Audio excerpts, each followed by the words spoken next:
El gobierno es un grupo de personas que actúan organizadamente y ejercen la violencia en contra del resto de los ciudadanos para despojarlos del producto de su trabajo. Eso se llama robo. Y así opera el crimen organizado, nomás que se llama gobierno. Ricardo Salinas Pliego reniega del Estado, pero su fortuna no se explicaría sin sus relaciones con la clase política. Una riqueza que no se debe al esfuerzo, ni al trabajo, ni mucho menos a la creatividad, sino al amparo del poder, a la componenda como estrategia de inversión, al modelo de usura a gran escala y sobre todo a una estrategia leonina para evadir a toda costa las leyes. Carlos Salinas de Gortari le vendió la televisora del Estado por $642 millones, monto que completó gracias a un préstamo de su hermano. Él me dijo que tenía un fondo que estaba manejando y que le interesaba invertirlo. Y yo le creí. Yo creo que todos, muchos mexicanos en esa época creímos en el presidente Salinas en esa época, creímos en el ingeniero Salinas. Desde la televisión abierta comenzó a hacer política, utilizando la presión y el ataque para convertir cualquier intento de regulación en persecución política y cualquier crítica en ataque a la libertad de expresión. ¿Para qué pagamos impuestos? ¿Para qué tenemos elecciones? ¿Para qué tenemos 3 poderes? ¿Para qué tanto gobierno? Ernesto Zedillo le abrió las puertas de las telecomunicaciones, dándole concesiones para operar telefonía móvil a través de Unifón, concesión por la que pagó solo el 20% de los casi 3,000 millones de pesos estimados por esta, gracias a 2 prórrogas que Javier Lozano, mejor conocido como el Saco de Pus, le otorgó de manera irregular, una extensión por la que pagó 505 millones de pesos de intereses, pero que tiempo después, un día antes de terminar su administración, Vicente Fox se los regresó. Fox no solo consintió así al empresario, este además lo hizo banquero. Un banco que en sus palabras atiende a la población de bajos recursos, pero que inexplicablemente ha exportado de 2011 a 2022 747 toneladas de billetes a Estados Unidos, Canadá, Europa y Brasil, exportando al menos 7,623 millones de dólares en efectivo. Y lo primero que hice fue hablar con el presidente Fox y decirle, oye, yo tengo una idea para hacer una banca popular, una banca sin comisiones, una banca para la base de la pirámide, que esto es lo que este país necesita. Y entonces me compró la idea y me dijo que sí. El panista, además, le solapó apropiarse a punta de pistola de la antena de Canal 40, legitimando un episodio vergonzoso conocido como el Chiquihuitazo.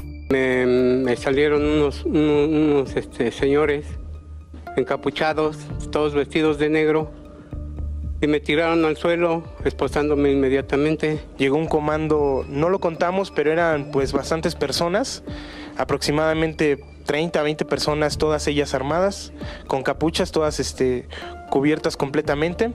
Yo estaba en ese momento en la cabina de monitoreo. Ellos llegaron, fue cuando llegaron con el señor Jesús, se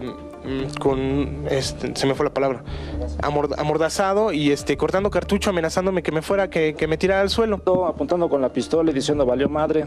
Me dejo convencer de que las formas habían sido muy malas y que devolviera el canal.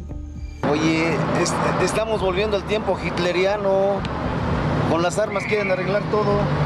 Arriba CNI, compadre. Calderón me cayó muy mal porque fue un presidente resentido y la regó ampliamente. Y además, él fue el responsable del despojo que nos hicieron a la radio y la televisión mexicana de todos nuestros tiempos de televisión, y eso no se lo perdono. Aunque Ricardo Salinas se ha quejado de Felipe Calderón, este gastó más de 20,000 millones de pesos en publicidad gubernamental, y como el resto de los expresidentes, este también consintió la ampliación de sus negocios permitiendo su entrada en la producción de energía eléctrica. El calderonato además solapó uno de los casos más emblemáticos de injusticia y desfalco a los trabajadores de México, el desmantelamiento de Mexicana de Aviación, del que se aprovechó Grupo Salinas usando las pérdidas fiscales acumuladas en décadas para con malabares contables, evitar pagar 26,890 millones de impuestos al SAT. Salinas Pliego además contrató a Luis Cárdenas Palomino, brazo derecho de Génaro García Luna, como director de Adamantium Private Security, mediante el cual tuvo el control físico de la seguridad de 19 puntos de entrada y salida más estratégicos del país. Al menos 31 contratos fueron otorgados mediante procesos de licitación y adjudicación directa a Adamantium. Entre 2015 y 2019, la empresa de Salinas Pliego celebró diversos contratos públicos con puertos y aeropuertos en el país. El acumulado de los importes de los contratos reportados asciende a más de 528 millones de pesos. Con Enrique Peña Nieto, Grupo Salinas no frenó su expansión empresarial, soportada como siempre del Poder Ejecutivo en turno, quien en este periodo le otorgó contratos por casi 10,000 millones de pesos, por publicidad oficial, pero también avaló la relación contractual entre CFE y Grupo Dragón. Me complace haber entregado el primer título de concesión para la explotación de recursos geotérmicos a la empresa geotérmica para el desarrollo. Pero Peña se congratuló con el empresario, abriéndole la puerta de Pemex con la compraventa fraudulenta de fertilizantes Fertinal por $635 millones. Pemex aceptó pagar un monto de $203 millones por la instalación, por las plantas como tal, cuando una auditoría posterior determinó que solo valían $15 millones. Entonces perdió ahí más de $190 millones. Además, compró la empresa con todo y un pasivo de deuda gigantesco. Estas deudas la empresa las debía a Banco Azteca y Arrendadora Internacional Azteca, que son dos empresas del multimillonario Ricardo Salinas Pliego. Entonces Pemex aceptó comprar y absorber estas deudas, y para reembolsarlas pidió dos préstamos, uno con Bancomext y Nacional Financiera y otro con Bancomext, Nacional Financiera y Banco Azteca. O sea, de alguna manera Ricardo Salinas Pliego se reembolsó a sí mismo a las deudas que la empresa debía a sus empresas a través de Pemex. Y el tercer punto, que es quizás el más interesante en ese caso, es que en su asamblea del 25 de septiembre de 2015, es decir, 2 meses antes de concretarse la venta a Pemex, el Consejo de Administración de Grupo Fertinal se otorgó a sí mismo un dividendo por alrededor de $50 millones. Y este dividendo tuvo que ser aceptado y distribuido por Banco Azteca de Ricardo Salinas Pliego. Entonces, si lo resumimos en grandes rasgos, son 3 desfalcos simultáneos a Pemex que Pemex estará pagando durante los próximos 16 años. A punto de cerrar su administración, Peña Nieto le dio un último regalo renovándole por 20 años más, la concesión de TV Azteca, con un descuento de 580 millones de pesos. A la llegada de López Obrador a la presidencia, Salinas Pliego formó parte del Consejo Asesor Empresarial. Al inicio de su administración, este eligió a Banco Azteca para la distribución de la primera etapa de los programas sociales. Pero con la llegada del Banco Bienestar aparecieron las primeras diferencias, que con la llegada de la pandemia se incrementaron.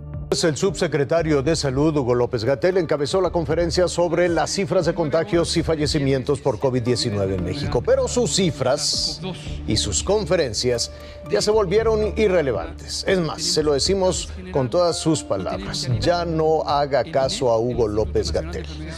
El empresario fue adquiriendo más protagonismo y se lanzó también contra la respuesta gubernamental ante el huracán Otis, pero sobre todo y de manera casi permanente contra el SATE para, a través del ataque y chantaje, evitar el pago de impuestos, que al día de hoy suman más de 67,000 millones de pesos.